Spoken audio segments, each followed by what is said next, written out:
Hello boys and girls, and welcome to the Safehouse Podcast. I'm here with my good friend and co-host James Pickard. Hello. I'm Tom, by the way. I forgot to do it. I usually start with my name's Tom, and I didn't bother. Thought you'd know by now. Who else is it going to be then? Who could it be? Who is that Pokemon? So, things that have been occurring. We've been off for a week. We went to Megan's wedding. Still drunk. Still drunk from that. There was a lot of free wine. Food was really good. 3-course meal, and then a buffet, which... I didn't get in on the buffet. You didn't get on the buffet? The buffet was really nice. I was too busy on the alcohol. No, man, I smashed the buffet. It got to a point because they had these fancy square plates, and you'd go up and they serve you the buffet. They have people there in their nice suits, in their little white and gold jackets, serving with when they have the spoon and the fork and even tongs. So they serve you the buffet. But after the first wave of people had gone, I kept just walking up and picking vegetable samosas out of the little tray, and the guy kept death glaring me like that's not proper. And I'm like, fuck you, I want a vegetable samosa. Wedding was hype. Good times were had. And now we're back, and in the meantime, things have happened, such as production has begun shooting. They've started shooting already for Star Wars 8. They haven't announced anything about it other than... Rian Johnson? Maybe. That might be the one he's doing, is it? I think so. Probably. I forget who ended up getting it. I think it's him, or maybe... Who's doing Rogue One? Rogue One... It's someone else who's vaguely famous. Was that? I'm pretty sure it's Rian Johnson, because he's the Breaking Bad guy. Yeah. But no, this is in proper episode 8, not Rogue One, so... Yeah, sorry, yeah. He's doing Rogue 8. He's Rogue 8. We've got a while till we get to that one. He's doing episode 8. Yeah, oh, cool. I'm sure he's directing it. Yeah, so, we're getting they've already started filming for it. So, why film so early? What's going on? Strike while the iron is hot. Yeah, I think they said it was in Ireland. They've gone over to do some filming at the place where in episode 7 they filmed there. Rumour has it to be the place in which Luke went for his exile. Right. And so, spoilers, that probably means Luke is going to be around in 8. Or maybe they're going to be put... it's basically the new version of Dagobah. It's that kind of self-imposed exile on The Last Jedi. So, if we end up... Because obviously Star Wars has always been about parallels in trilogies. The prequel trilogy parallels the story of the original trilogy. So, maybe... if we've seen Finn with a lightsaber, maybe Finn goes and finds the Last Jedi out in the middle of nowhere, trains under him, and then in episode 8, he goes back there, and he super dies. Dies so hard. Like in Jedi when Yoda bites it. Spoilers for a film that came out in 1982. Yeah, sorry. But yeah, so we're getting some Star Wars 8. That'll be exciting. Wonder Woman starts production in November with Gal Gadot, the coming out of Man of Steel. So she'll be all right. Yeah. If you ever wondered that Wonder Woman might not survive Man of Steel, she's going to be alright at doing a film. So... Unless someone else takes over the role over the course of the film. Yeah, she hands it down to some rando. A person, yeah. No, she's probably fine. Yeah, she'll be alright. But, yeah, we're getting a new... And apparently it's... Rumour has it it'll be a prequel. Oh, so she might die. So she might die in Man of Steel 2. I keep saying Batman vs Superman. There you go. Yeah, she might. That's another thing. It's not even. Apparently, Batman has more screen time in that than Superman, even though originally it was supposed to be Man of Steel 2. Oh. It's like, well, fuck you, Henry Cavill. Do one. Well, yeah. I mean, but apparently Ben Affleck's Batman was so good. They were just make it all about him. They said they optioned 2 films with him? Yeah, so we're getting more Batman, which is cool. Which, if we're getting that era of Batman, I'm hoping we're going to get some Carrie Kelly involved. Get the girl Robin out of Dark Knight Returns. Oh! The Frank Miller one. Who, they're obviously, the third one of them's coming out. Or we're tangentialising now, aren't we? But the third Dark Knight, Master Race, where by the looks of it, Carrie Kelly is Batman now. Yeah, I know. What's going on? What's occurring? So, but more to the point, getting a Wonder Woman film, like a full-on. Will it come out before Marvel have the chance to get Captain Marvel out? Who will win the race for female superhero-led film? It's just do fucking Black Widow film. Get on with it. Yeah, exactly. Everyone wants the Black Widow film, and obviously, technically Elektra counts, but technically Elektra is a piece of shit, so it doesn't count. They've got Agent Carter though. That's getting a second series. Oh, cool. That was a decent show. Yeah, time waster. Yeah. Mustn't grumble. It was a bit heavy-handed on that. Boy, they were sexist back then, weren't they? Yeah. Oh. It's like, all right, we get it. Yeah. It's cool. But yeah, no, I'm intrigued to see some extra. I'm really hoping that Batman vs Superman isn't garbage. Like, part of me expects it to be garbage. Yeah. But I would really like it if it wasn't garbage. But who knows? We'll find out next year. We will find. Yeah, I think BVS is next year. Wonder Woman starts production in November, so probably release early 2017. Yeah. I'd have thought. Yeah. If it's only starting production in November, unless they've got a really quick turnaround on it. Like depends how quickly they want to go through it. I would presume it's going to be quite effects heavy because superhero movies. Yeah. So it'll probably spend a good, 8 to 10 months in CGI farms. Yeah. But that'll be alright. One that probably won't be overly effects heavy, Mallrats 2. We're getting more Kevin Smith. I love Kevin Smith so hard. And like he's proven that age-old concept of if you're going to do a sequel, just leave it like ages. Like leave it like 20 years and be like, all right, now I'm doing a sequel. Like he did it with Clerks 2, and Clerks 2 was good. And I mean, although controversial opinions, bloody our good friend and wrestling correspondent Matt Webb says that Clerks 2 is the best Kevin Smith film. Which do one because he's obviously not seen Dogma. Yeah, because Dogma's clearly the best Kevin Smith film. Duh. But yeah, Mallrats, and they've even got Stan Lee back, who like was a brief cameo in Mallrats, and apparently he's turning up. Wow. So so we're getting Mallrats 2. Okay. Which would be nice because I like Kevin Smith. I haven't seen the horror film he did yet. Tusk. No, that looked fucking. That looked really weird. I haven't seen it. It was Justin Long, wasn't it? Yeah, and some other guy. Yeah, the guy he was the bad guy in Red State as well, which was another Kevin Smith film, which was also pretty good. That was John Goodman playing a FBI dude, and it was actually a really good. It was one of those films that you sort of look at it thinking, oh, it's Kevin Smith's made a horror film. But then as it goes on, you're just like, this is so Kevin Smithy. Like, it is a horror film, but it does that thing that Kevin Smith does where you think it's all about to kick off and then it just flash forward like 3 weeks and it's just them talking about what happened because Kevin Smith. I love it. Absolutely love it.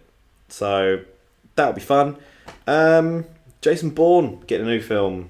Proper Jason Bourne, not Jeremy Renner Bourne. Jeremy Bourne. Because Matt Damon said, I will always do it if Paul Greengrass, the director, comes back. And Paul Greengrass longed off the fourth one. Yeah. And they made a complete garbage film. It wasn't very good. And then he said, look, I'm going to come back and fix it. Yeah. And Matt Damon was like, cool, I'll be there. I'll be there with Meet you there. So they've started it. There was a picture released of Bourne looking a bit beaten up. Yeah, he's had a hard life. Yeah. The years have been cruel to Jason Bourne. They have. I really liked the third one. I really liked most of them. Yeah, in all fairness, they're all good. The second one was definitely the weakest of the three. Yeah. Because it had that problem of being second in the trilogy. Yeah, nothing happens. Yeah, there's no beginning or end to it. But I really liked the third one. The third one was really good. Yeah. It had Dredd in it, didn't it? What? Carl Urban? Carl Urban. He was the guy chasing Bourne. Was he the chasing guy? He was the secret agent there you chasing go. him down. Love a bit of Carl Urban. I'm pretty sure it was Carl Urban. Learned a little fact about Carl Urban today. Is he a Cylon? He's a Cylon. Oh, shit. Yeah, no, it turns out that in original Star Trek, like back in the 60s, Right. DeForest Kelley, who was McCoy, Yes. I believe it was his wife died, and so he put on a little promise ring that he wore on set. He wore it all the time, and Gene Roddenberry was like, "You shouldn't really be wearing jewellery on set," and DeForest Kelley was like, "Fuck you, I'm wearing it." Yeah. And so you always see in the original series that McCoy is wearing this little promise ring, and in the new films, in the reboot ones, Carl Urban also has the little promise ring, and I was like, that's such a nice touch. That's such a nice. He was like, look, yeah, I know I'm making the character my own, and that is sort of meta because it was more about the actor than the character, but I'm sort of honouring DeForest Kelley, who played the role before me. So there you go. You've got a little. Wow. It's good. It's good. I like Carl Urban. He should be in more things. He should be in Dread 2. That's what he should fucking be in. Yeah. But apparently people hate money, and so no one wants to pick it up. Yeah. I don't understand, because it was so popular. Like, everyone loved it. I have not met a person who didn't love that film. I don't remember it tanking critically either. No, it did all right.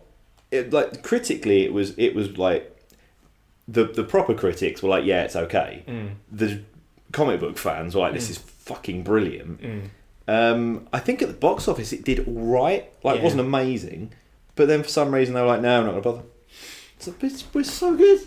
They had a trilogy planned. They had a proper trilogy planned, because there was a thing about that a while ago where he said, like, the second one was going to be the Scorched Earth, Wasted Earth? I forget the name of the book, but it was going to be basically the same storyline they butchered in the Stallone one. Right. But done properly.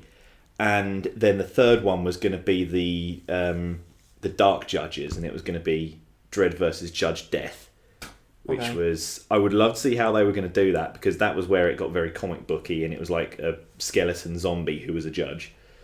So, intriguing. But I would have loved that. That would have been so much fun. More Dredd, I say. But we're getting more Bourne.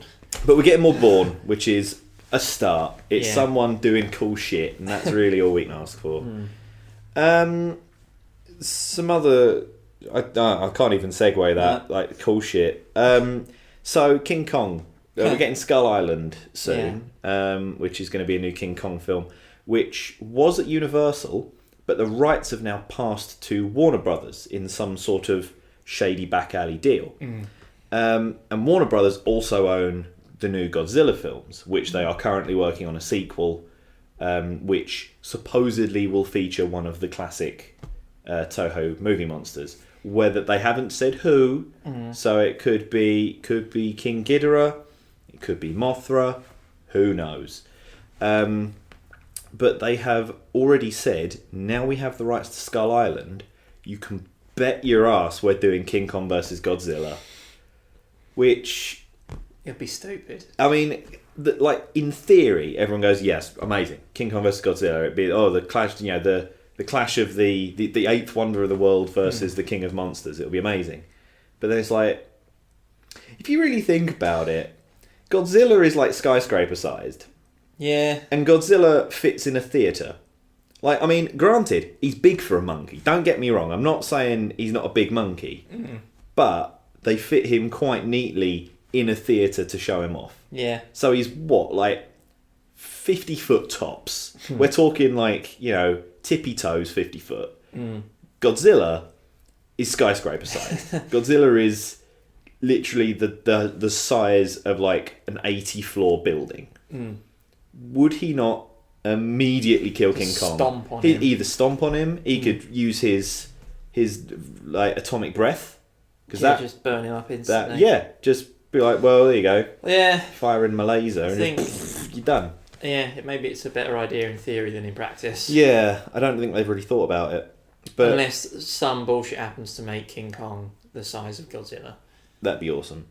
Like they splice Godzilla DNA with King Kong because reasons. Because scientists they didn't stop to think whether they should. Yeah, and like Jeff Goldblum's there for some reason.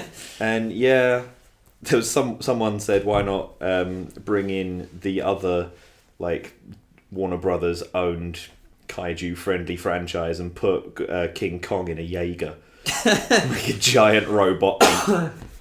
Yes. Yeah, because they are doing Pacific Rim 2, aren't they? Yeah. Oh, it was such a missed opportunity, that film. Is Del Toro even involved in it, or is it just I honestly don't know. He might be. I mean, he was doing he's The Strain for a while, wasn't he? But I don't think anyone gave a shit. So no, the second season of that started, and it's just pants. Yeah, it looked really good to start with, and then I'll be honest, I didn't watch it. I watched the whole of season 1. Yeah. It was one of those inoffensive, put it on for something to watch. Put it on the background, yeah. And it was okay. Del Toro directed the first episode, and it was okay. Yeah. But the problem is, it's modern day vampire-y things with Corey Stoll, the bad guy from Ant-Man, going around with some old guy killing vampires, doing things, and it's not scary. It's an action thing, really. So it's like shit Buffy. Yeah. Oh. Whereas Del Toro normally does more creepy, gothic, horror-y stuff. Yeah, like Del Toro doing horror is always a good sign. Like Crimson Peak, which looks amazing. Yeah, I out soon. I want to see that. Yeah. But yeah, it was all a bit. Meh. It's a shame. Because I like Del Toro, apart from Pacific Rim, and I think the only reason I don't like, if I was to watch it objectively, I still haven't seen it. If I was to watch it without any hype going in, maybe I'd have been like, yeah, it's pretty good. But it was so hyped up that I just didn't. It wasn't as good as it could have been. And I think that the problem I found was they couldn't find the tone. Like the different scenes jumped between tones. So you had Idris Elba doing his "we're cancelling the apocalypse" speech, and it was like this big stirring, emotional, like we have to save humanity kind of thing. And then it would cut to a scene with Charlie Day and Ron Perlman doing slapstick comedy. And it's like, whoa, we're slipping over on kaiju blood. Whoa. And it's like, they just couldn't tonally find what the film wanted to be. And either they needed to remove the slapstick stuff. I mean, don't get me wrong, I love Charlie Day and I love Ron Perlman, but they were just comic relief. So it was like, they needed to tone back down the comic relief or make the rest of the film a little more tongue-in-cheek. But it wasn't. It was deadly serious until it switched to the Charlie Day scenes, and then it was just comedy.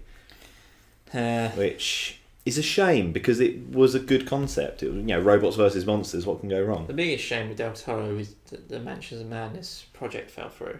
Oh, the Mountains? Mountains of Madness. Oh, I didn't know that. Yeah. That's some bullshit. Because that's why he didn't do anything for like 3 years. Yeah.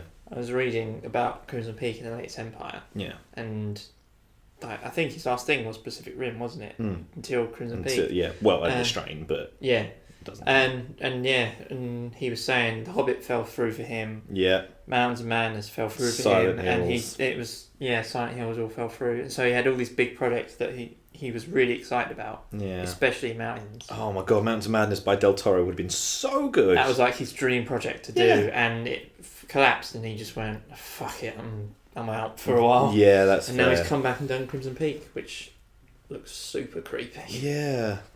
Oh, I'm really gutted about that. I would love to watch a proper Lovecraft done by Del Toro. Spot I mean, that's on. his. That is his. jam. That's his wheelhouse. He's good at that sort of stuff. I mean, even the world building in the Hellboy films, even though they were sort of like light-hearted action films, the world building was very Lovecraftian. I'm trying to get a third one of that on the go as well. Yeah, I'd watch it. Ron Perlman's been pretty vocal about it lately. Yeah. Because I remember seeing a thing where Ron Perlman was like, I'd do it if it was being done properly, because I won't lie to you, I'm not looking forward to getting back in the makeup, where it takes like a day to put the makeup on. But so that's the thing that's happening. AMC of the Breaking Bad fame and Mad Men and the Mad Men and The Walking Dead have officially greenlit a series of Preacher, the old Garth Ennis comic book. Yeah, we spoke about this months ago, we didn't we? did, yes, when they first announced that Seth Rogen, of all people, was going to be making it. And apparently they showed a pilot to AMC who said, we love it, we're doing a series. So we're getting a series of Preacher. And I think AMC is probably the best place for it, because Preacher is a very adult-sourced material. Put it on Sky Living. Yeah, throw it on Sky Living, see how it does there. But yeah, so we're getting Preacher. Dominic Cooper playing Jesse, main character. Dominic Cooper, he's on a roll at the minute. He's doing all right, isn't he? So we're getting him. I think Ruth Negga is playing. That is a name I recognise. Yeah. I don't know who that is. That's it. It's a name that I know from somewhere, and I can't remember what she's been in, but she's playing Tulip, who is Jesse's ex-girlfriend. And then there is a bloke, an Englishman, whose name I can't remember, who is playing Casti, who's the Irish vampire guy. Oh, I think it was that's the one. Yeah, Ruth Negga was in Agents of S.H.I.E.L.D. Oh, there you go then. So yeah, she's playing Tulip. She's in the Warcraft movie. Huh. As you do.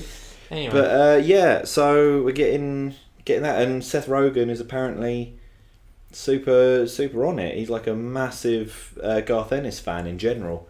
In all fairness, Garth Ennis is one of the greatest. Like, he's up there, in my eyes, he's up there with, Alan Moore and Frank Miller. He's one of the all-time comic book greats, because Preacher is amazing. Garth Ennis's run on Judge Dredd made that series. Like, just, so good. But, yeah, Garth Ennis also did The Boys, which is a pretty good comic book. Is that Boys with a Z? No, just The Boys. Sound like it should have been. And if memory serves, because I will admit I only read like the first collected. They do like the 6-issue mini things. I read the first one of them, and that was years ago.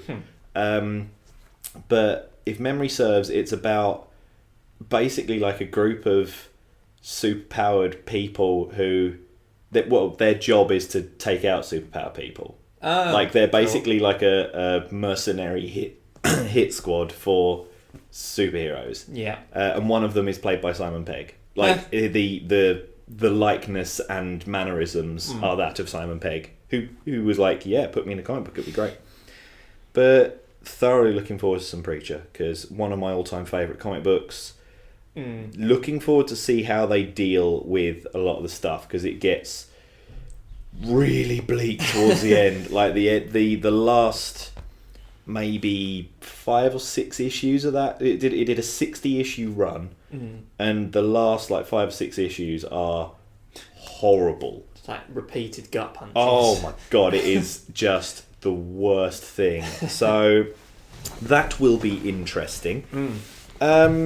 Also picked up Black Mirror is coming to Netflix. Yeah. So Charlie Brooker's Black Mirror. God for that. Yeah. I mean, I assume it'll be same format. I assume so. Yeah. Just chucking out. They've just said they've got it. There's no details of just what episodes or how many. Yeah, basically feature length, standalone concepts, which is good. Really good. What show? Yeah, I do. I never got round. I've only actually watched the first season of Black Mirror. I never got round to season 3 now. 2 or 3. There wasn't it 2 in the Christmas special? Yeah, that might be it. Yeah, because So season 1 is the Prime Minister. Season 1 is the Prime Minister. The super depressing future talent show one. Oh, 10 Million Merits. Oh my god, that one ruined my life. It's the last one. You can erase. No, not erase. You record everything that happens in your life. Yeah. And because that got optioned by Robert Downey Jr. To become a feature film. Oh, cool. That was years ago, so who knows what's doing with that. But yeah, maybe there is 3 seasons, because season 2 is The White Bear, which, oh my god. I've seen material from that, but I've not seen the whole episode. That's a really good one. That's super bleak. Yeah. And isn't it the one where they lock that girl in a house and it's all some sort of weird pretend thing? That's White Bear. Yeah. That's White Bear. Yeah. What's the one where the political candidate is a cartoon character? That's the last one of season 2. Right. That's the one I was thinking of. Probably the weakest one. Okay. It was okay, but it was a little bit... Yeah. The first episode of season 2 is super depressing as well. Yeah, generally Black Mirror is super bleak. Someone dies and she gets a... her boyfriend dies, or maybe even husband dies. Yeah. And she gets an android to replace him that's exactly in his likeness with his mannerisms and everything. And it all gets a bit weird. Nah. And then the recent one was if you could block people in real life, wasn't it? The John Hamm one. Yeah, that was the Christmas special. Yeah. Yeah, so yeah, 2 series and a Christmas special. Yeah, but no, I'm interested to watch it. I do love Charlie Brooker's stuff. Like, I mean, obviously, as people will be able to tell from the recent sort of tonal shift of the show, News Wipe for Nerds was our mission brief because Charlie Brooker is some sort of media god. But yeah, need more Black Mirror. Yeah, definitely up for it. Definitely up for it. As long as it's just not that 10 million credits. Oh, just so sad. Co-written by Connie Huck as well, that episode. Really? Yeah. Connie Huck of Blue Peter fame. They're a couple, aren't they? Oh, I didn't know that. Yeah, they're married. They've got a kid as well. Well, there you go. Who knew? Who knew? That's a really weird pairing. I like that. But yeah, we were saying we were doing the research for podcast topics, how it's mainly sort of TV and film. But basically, games-wise, you've been playing Metal Gear.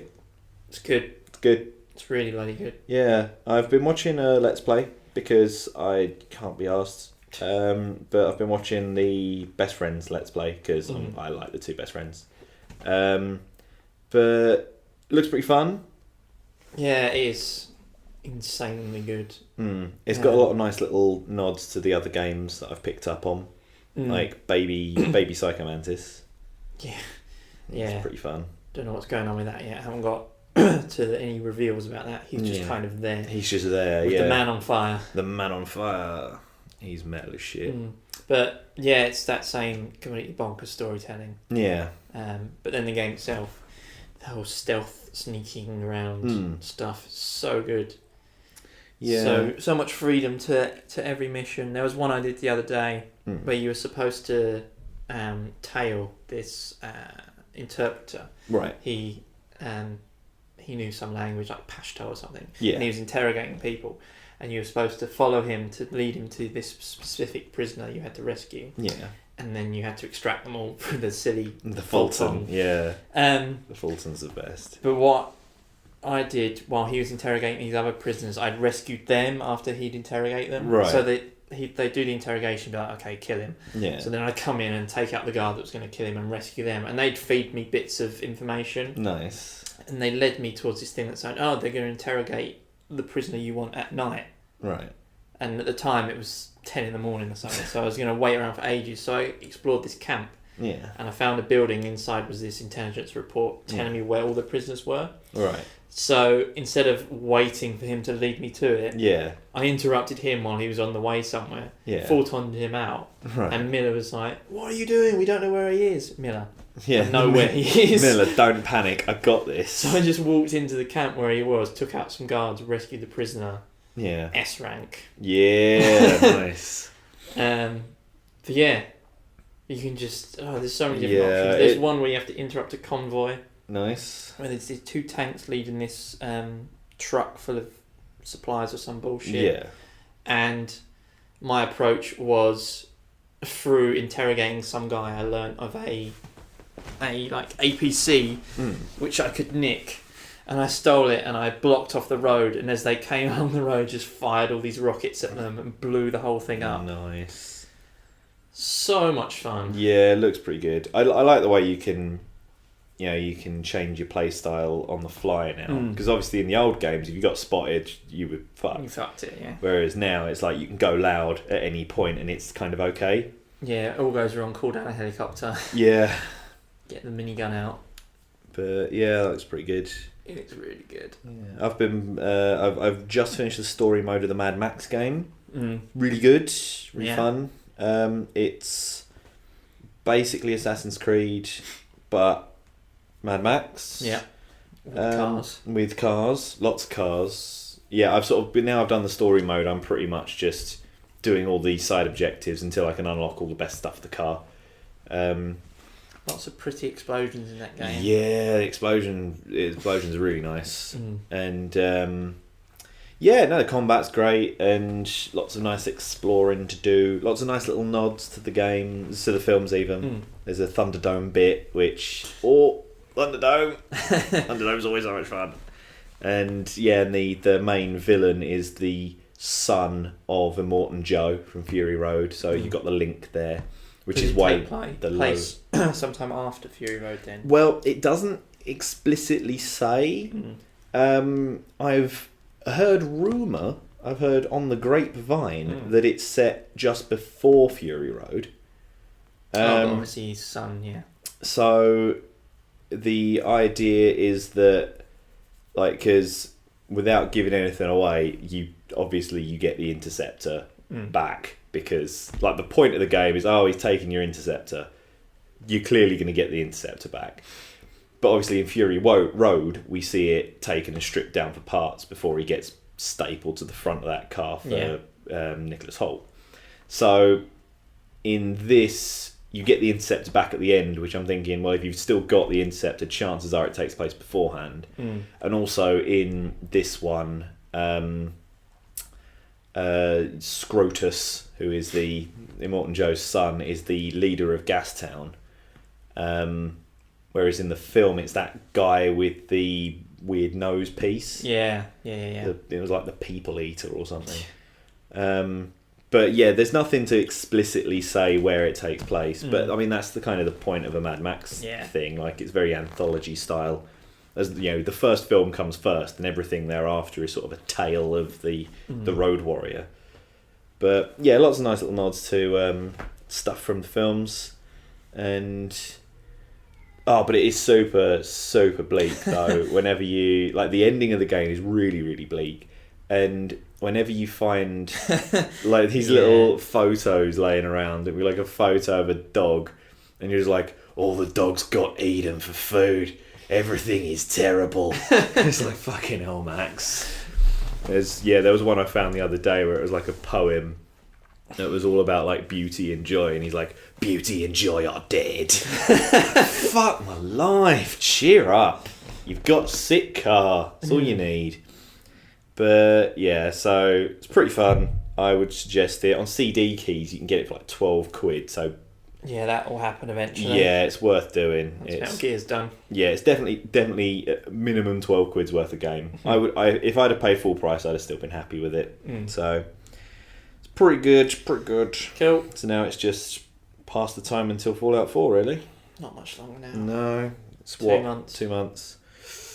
I don't think there's actually anything coming out. Well, I think Call of Duty, but anything coming out that we care about. I don't think there's anything big. Heart of Thorns.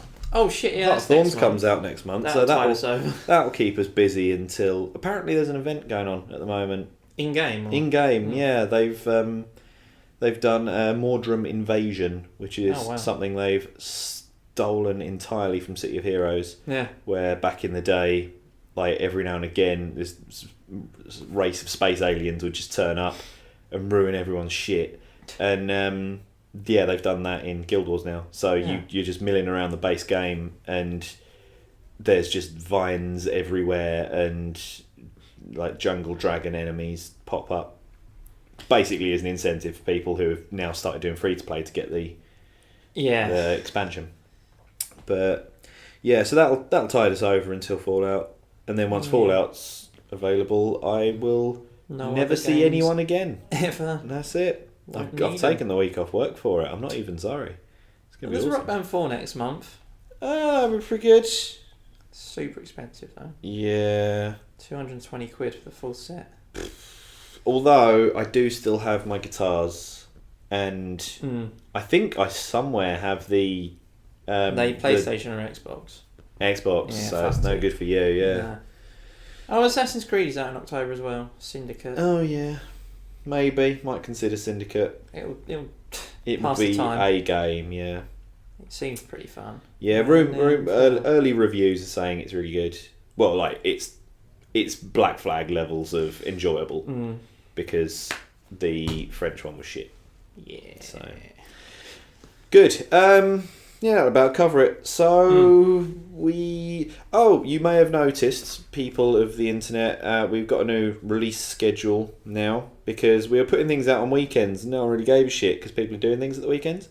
So we're going to be doing podcasts on Monday because then, catch up on last week's news. You catch up on last week's news and you can put it on at work, keep yourself busy. And then main episodes of Safehouse will now be Wednesdays. Because people basically seem to prefer watching things during the week as opposed to a weekend. So there you go. It'll be fun. So that means in a couple of days' time, keep your eyes peeled for new Safehouse. It'll be good. And we will see you next week. Bye.